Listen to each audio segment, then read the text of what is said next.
मनुष्य की आयु निर्धारण में उसके कर्म कितने सहायक होते हैं? तो कर्मों के अनुसार तो पहला हो चुका है।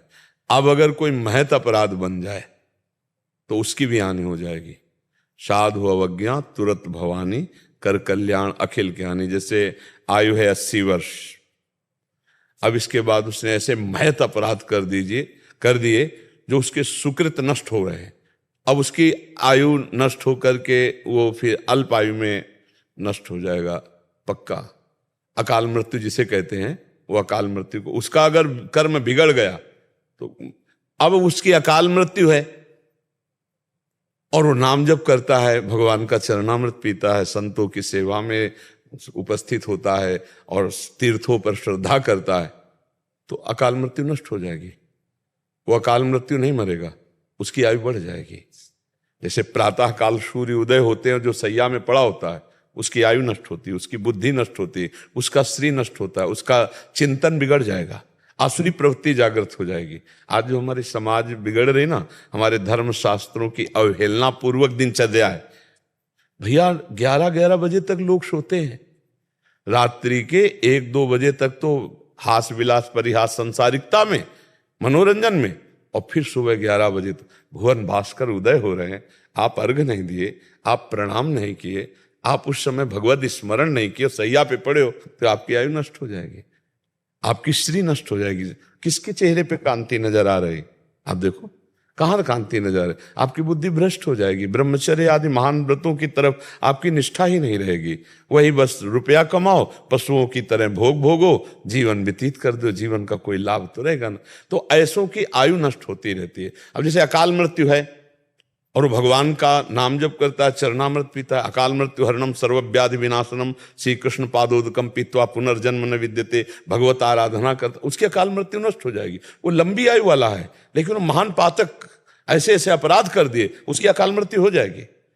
तो कर्मों का तो सारा का सारा योग, कर्म से ही बंधन, कर्म से ही मोक्ष है। कर्म से ही शुभ कर्म करे तो सुख है, अशुभ कर्म करे तो दुख है। कर्म का तो बहुत बड़ा रोल है, बहुत बड़ा योग। कोई भी बिना कर्म किए एक क्षण भी नहीं रह सकता, एक क्षण भी कोई कर्म किए बिना नहीं रह सकता। नींद में भी कर्म होते हैं, मूर्छा में भी कर्म होते हैं। अगर क्रिया ना होती तो मूर्छा जागृत ही नहीं होती, अगर नींद में क्रिया ना होती तो परिपक्व नहीं होती।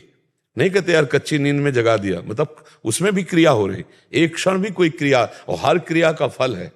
अब वो क्रिया शास्त्र सम्मत है तो शुभ है, शास्त्र विरुद्ध है तो अशुभ है, भगवद अर्पित है तो शुभ अशुभ दोनों खत्म होकर जीवन मुक्त हो जाएगा। अगर ज्ञान के द्वारा कर्ता भाव रहित है तो जीवन मुक्त हो जाएगा। कर्मों का तो बहुत बड़ा योग है। आप समझ पाए हमारी बात को? संपूर्ण आयु, शुद्ध आयु 80 वर्ष मान लो उसकी आए, और उसने घोर पापाचरण किए तो जल्दी मर जाएगा, और उसकी जल्दी अकाल मृत्यु है। लेकिन उसने अच्छे आचरण किए तो अकाल मृत्यु को काट देगा, आगे बढ़ जाएगा। कर्मों का बड़ा भारी योग है, कर्मों का बड़ा बड़ा प्रभाव है कि बंधन युक्त अनंत जन्म भोगने हैं, लेकिन इस जन्म में ज्ञान प्राप्त करके आप मोक्ष को प्राप्त कर लेंगे, आप भगवत आराधना करके भगवत प्रेम को प्राप्त कर लेंगे। तो कर्म का तो बहुत बड़ा योग है ही, पर कर्म की कला आनी चाहिए, कर्म योग बनना चाहिए। केवल कर्म से बात नहीं बनेगी, कर्म योग बनना चाहिए।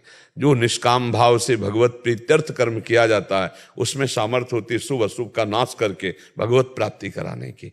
तो हमें लगता है अच्छे कर्म किए जाएं और भगवत अर्पित कर्म किए जाएं। अगर ज्ञान मार्ग का पथिक है तो दृष्टा भाव साक्षी भाव से रहे, अपने को कर्ता भोक्ता भाव ना देखे, तो सारे कर्म जो है अकर्म हो जाते हैं और वो भगवत प्राप्त महापुरुष हो जाता है।